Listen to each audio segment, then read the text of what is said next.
ధనగిరి పరిక్రమల్లో ఎక్కడ చూసినా గోమాతలు కనిపిస్తూ ఉంటాయి.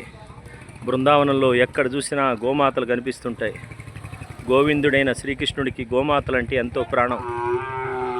ఇక్కడ బ్రజవాసులు భక్తులు, ఆ కొండ చుట్టూ తిరిగేటటువంటి భక్తులు ఆ గోమాతలకి గ్రాసం తీసుకొని ఇస్తూ ఉంటారు. అటువంటి గురు పౌర్ణమి నాడు గోమాతలకి ఈ గోవర్ధనగిరి పర్వతం పక్కనే గోమాతను దర్శించండి, తరించండి. రాధే రాధే. జై గోమాతాకి, జై గోమాతాకి. ఇదే పవిత్రమైన గోవర్ధనగిరి.